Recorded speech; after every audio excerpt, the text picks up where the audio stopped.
One of the most extraordinary findings from our researches for these programmes is that the so-called paranormal is far more normal than is commonly believed. Go to any town or village, almost walk down any street, and you will come across stories of extraordinary events that are difficult to explain away on any rational or scientific basis. In this programme, we tell two strange stories that come from Devon, from villages on the southern edge of Dartmoor. The Allen family live in the village of Heathfield Down. They're just about as typical a family as you are likely to meet anywhere in England. Ricky, the father, is in his early 50s. He served in the armed forces. His business ran into trouble during the recession, and he now runs a minicab service. Jackie, his wife, is a highly qualified surgical nurse. She spends her days in the operating theatre at the local hospital. Suzanne, the daughter, is 21 years old, and Richard, the son, is 20. The first indication that things were not quite right was a strange sense of dread and foreboding in Richard's bedroom. It was very strange feelings I had inside myself. The ghost actually felt like it was, I don't know, telling me to do things or trying to, but it was all very confusing, really. There was not arguments, but it was fraught. Richard especially was always in strange moods. He would get in really bad moods for no reason and things like that. And you didn't feel happy wandering about the house, or I didn't feel happy wandering about the house at night. At first, the family was scarcely able to admit to themselves that anything was radically wrong. But the strange events and disturbing feelings continued unabated, growing more unnerving all the time. And then there used to be this smell of, it's like you have a candle, you blow it out, and it's that instant smell afterwards that you get. And it used to be up the top of the stairs, on the stairs, in this room. Not all the time, but when it come, it was strong. My TV used to turn on and off and over channels quite a lot. It used to just, the remote control used to be on the floor. There was no reason, nobody was using the telly downstairs. We tried the remotes in the other rooms to see if it would switch channels in other rooms, but it didn't. So that was another thing. Also, when we first moved in, the toilet chain used to flash for no reason. We actually had all the bathroom taken out and put back in when it was refurbished, and obviously everything was new. It used to be an old chain flash that you pulled down. It's all new, but it still used to happen. The chain would still go, especially at night when you were settled down to sleep. So desperate did the situation become that Brenda, a neighbour interested in spiritual affairs, was asked if she could perceive anything wrong in the house. There was something definitely wrong in this room.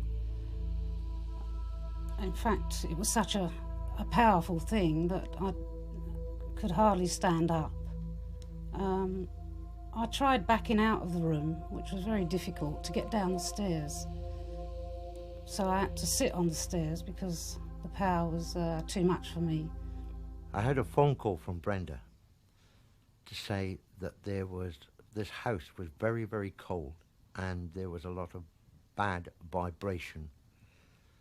The family itself, the atmosphere amongst the family had changed. I rang Helen, who was my friend, who we worked together, and arranged to come out. John Parker's day job is bricklaying. In the evenings and at night, he operates a psychic rescue service for people in distress. He claims that his caseload runs into the thousands. Helen is described as a trans medium. As John explains it, entities or spirits they encounter would enter Helen's body so that John can talk to them and try to convince them to move on to the next world. Helen, however, didn't want to be filmed. As they walked into the door, Helen walked straight upstairs where she felt she ought to go, and John came into the living room here. And Helen came down a few minutes later and she said, yes, there's definitely an entity up there that shouldn't be there. And she said, basically, John, we've got to do this tonight and now. We were all sitting round with our arms folded across our solar plexus. This was so that the entity didn't jump in to anybody else. We also were not supposed to speak for the same reason. Helen sat down and went into a trance, and she just breathed very deeply. John then started to talk after a while to Helen. The voice come through. First of all, it was another lady who puts the spirit into Helen's body, and she said she was ready to begin. And it didn't actually strike me it was actually real until the lady's voice totally changed, and it was like a really deep sort of masculine voice coming out of this lady, and the ghost was speaking through this lady, saying I wanted to kill him and things, and that freaked me out a bit. According to John Parker's explanation afterwards, the spirit was a long-dead person called Philip. He lived on the land where the house now stands, and he was a practitioner of black magic. As part of one of his rituals, he had murdered his best friend, and now seemed unable to escape from the location. And Philip come in. He was really angry at first. He started swearing at us and all sorts of things. It was as if he could use modern day language, but he couldn't understand it. John called him babe a couple of times, and he kept saying, I don't understand babe, I don't understand babe. Yet he could swear at us in modern day language. The conversation between John and the entity, as I said, was aggressive, and the point of that was that the entity didn't want to leave. He was enjoying himself, he was getting up to mischief and generally creating havoc. And John's point to him was that he ought to go because of the havoc he's causing, and that he cannot advance himself or grow unless he actually moves on. It was his time to go. He shouldn't be here. It wasn't his place. He tried to get up, or tried to get Helen to get up out of the chair several times. John kept telling him to sit down again. But John said that he couldn't actually get out of the chair, but he was trying because he was just trying to escape. There was one time when I felt quite afraid, and that was when the entity jumped out of the body of Helen, the medium, because nobody knew where the entity was actually headed for. So I think at that point everybody felt a bit scared. John said, you've been taunting Richard, you've been doing wicked things, and he said yes. And he said why, and it was all for power and control, and he wanted to kill people still even though he was dead. And there was a lot of to-ing and fro-ing, and John got a bit angry at times because of the swearing that the entity was doing. And basically it come down to it that it was actually a friend of his that he could actually see in the light that actually talked the entity into going with him from the light, plus his mum was there as well for him to go to. We all sat there very quietly for a while and sort of just sat in shock, I think. It was, although things had happened before, it was a great shock to hear it and see it in front of your eyes. It's not the sort of thing that you believe until you see. We sat there for a long, long time, all of us, and sort of slowly, gradually, like you come round from a sleep, we began to talk. I actually, in terms of speaking about it, I broke him and broke the mind so that he would accept that what he'd done. The minute you got to that stage, the attitude, a mental attitude of the spirit completely changed. And he became like an ordinary human being. All you have to do is to convince the person, the entity itself, that it is not of this world. Once you can do that, it's a simple matter then of bringing someone in and both of them going together. And it's as simple as that. In John's explanation, the murdered friend returned and there was a reconciliation. And together, they moved off into the light. That is always the phrase that is used. The point is that whether or not you choose to accept John's explanation, it is undeniable that something happened in the house that evening that transformed the atmosphere there. Since it's all happened and John and the lady Helen has gone and the ghost has been sent forward and what have you, I haven't actually sensed any weird or different smells or any strange happenings. I've been a lot happier in myself, and my whole attitude's changed a lot, really. And there's no more flushing of the loo in the middle of the night or anything like that, really. We don't get smells anymore. Richard's moods are better and things are a lot happier. I can walk about the house at night and up and down the stairs without worrying at all. I wouldn't worry as much as I did, that's for sure. After John and Helen went, there was never, ever any more smells of candles burning, no more problems at all. I went up into the bedroom where he was, and there was a very, very strong smell of sweetness up there, like very, very strong flowers. A smell that couldn't have been put there. It was very, very strong and very, very fragrant. Beautiful.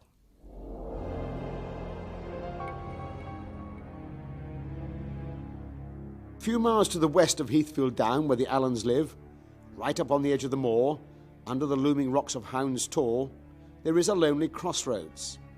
This is the site of a single isolated grave, known to everybody locally as Jay's grave. Jay was, it seems, a young woman, Kitty Jay, and her grave is associated with a long-standing mystery. It always has a fresh spray of flowers on it. No one admits to putting them there. No one has ever seen anyone putting them there. But nevertheless, they are always there, day after day after day. Kirsty Peake has lived nearby for many years. I ride past here every day. I come up here with the horse to go and meet friends to go off riding, and when I come past I always notice that there's flowers on the grave, and even when it's really bad weather there's always flowers on the grave or greenery or something local. I speak to people and they're not putting the flowers on. During the summer I come here very, very often, and there's always fresh flowers here. Gina Williams is a local historian who has looked into the background of many of the stories of Dartmoor, including the story of Kitty Jay. She was an orphan girl that took work at a nearby farm called Canna, and she became pregnant and hung herself because there was so much stigma attached to it. And she was buried at this crossways because they believed then the devil couldn't get at her soul. Well, James Bryant, who had the land round here in the 1850s, 60s, he in fact had the grave opened to check, and did in fact find the bones of a young woman.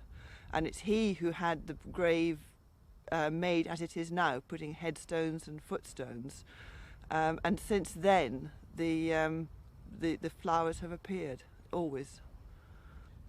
Over the years, the mystery of the flowers has inspired many people to spend a vigil at the grave to see where the flowers come from, but with no very conclusive result.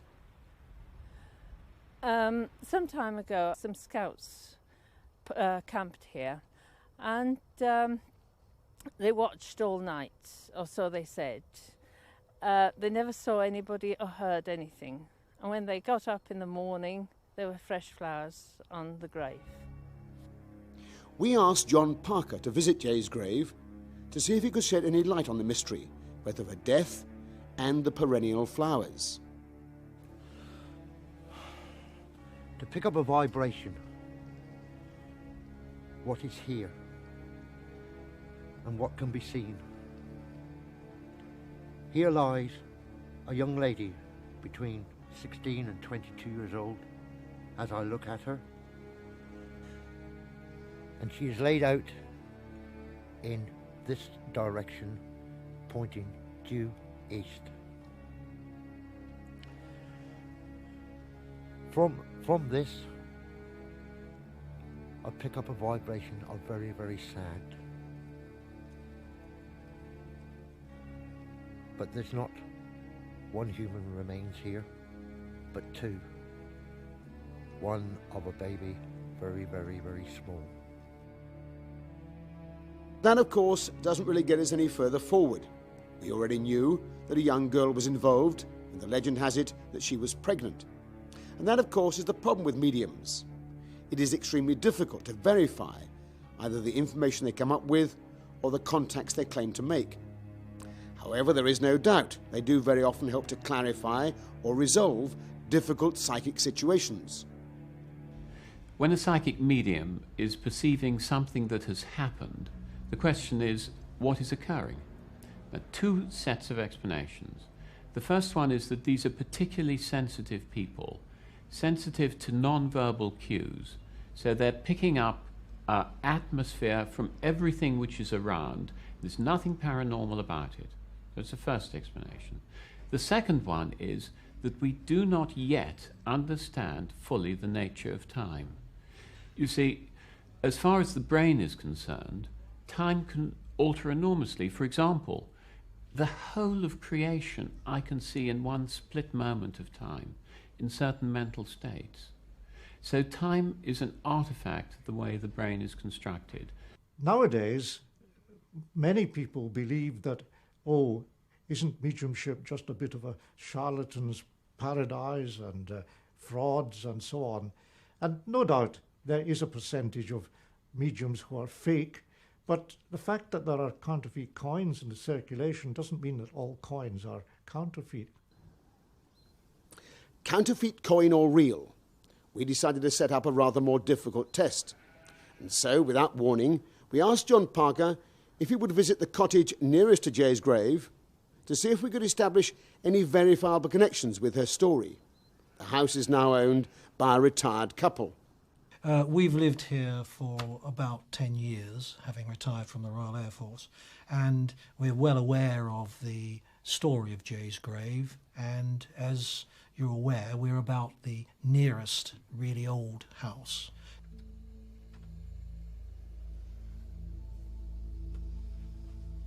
John spent some time walking around the house, absorbing the atmosphere. Meanwhile, we had arranged for a psychic artist, Mary Searle, to come to the house and sit in one of the rooms, set quite apart from John, to see if she could draw any of her own perceptions.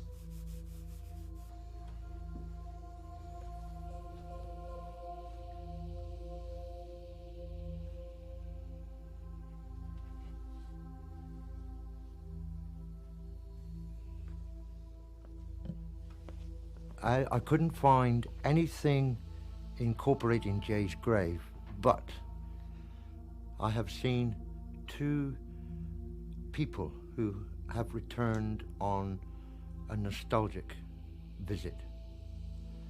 One, a lady, early 50s maybe, 5'4", 5'5". I also saw a man in the main bedroom, 40 to 50 years old, quite longish hair, with something around his neck with sort of two tassels, who I have the impression is like a clergyman. Other than that, there's nothing else, just that. But I think these two are here because when they were on the earth, they had some sort of association with the actual building itself. John felt he'd made contact with two psychic personas. One of them he described as a clergyman, either the 18th century or possibly early 19th. Meanwhile, Mary, completely isolated, had drawn a clergyman's portrait. It was, by any standards, an extraordinary meeting of minds. The vibration that I get off him is he's friendly, he's come for a visit. Yeah. As though he used to live here. Can you understand what you mean? He used to live here, yes, but he wasn't like an owner of the place. I felt he lodged here, John. I don't know. Well, I just all I can put is that he's actually stayed in this house. Yes, and that's, yes, that's what I was picking up. Mm-hmm. I just think it's uncanny that that both John and Mary can come up with the same thought in one hand and portrait in another of the same person, being the Reverend in this particular case. I don't know whether he's put a name to it. Has he put a name to this? Or just says parson or clerical? And that also Stephen Nosworthy is mentioned in our deeds. A Reverend Nosworthy, Stephen Nosworthy, is mentioned in these abstracts of title. And although I feel that he didn't actually own the house, his family, the Nosworthy, owned it, and there's no doubt that as a vicar in the local parish, he no doubt either passed this way or may well have visited a house owned by his family during the early 1800s. Well, I was impressed by the similarity in what the two people had to say, because although I'm not specifically a skeptic, I would say I'm a bit of a realist. I would like things presented to me in hard fact, but I did find that it gave me a start when the parson or vicar type element was introduced into the conversation. But John had mentioned a second person, a woman this time. Remarkably, Mary had also produced a second drawing of a woman with the name Eliza attached to it. As far as Eliza goes, in the deeds there is an Elizabeth Nosworthy who, in fact, was going to marry Robert Nosworthy. And looking at her face, I would think that although there have been Elizabeths later on, in 1910, this woman is obviously too old looking, I think, to have been a 19. She's got to be one of the older characters, and is possibly Elizabeth Nosworthy, who would look very weather-beaten even at the age of 50, because up here would have been a very hard life. I mean, it's bad enough at times now, but then it would have been very bad indeed. Just who it is who puts the flowers on Kitty J's grave, we may never know. But we do know that one Reverend John Nosworthy, and later on a woman called Elizabeth, must have passed these very crossroads on many occasions. And who knows, they may still do so. Certainly it would seem some element of their presence remains detectable in the house beneath Hound's Tor.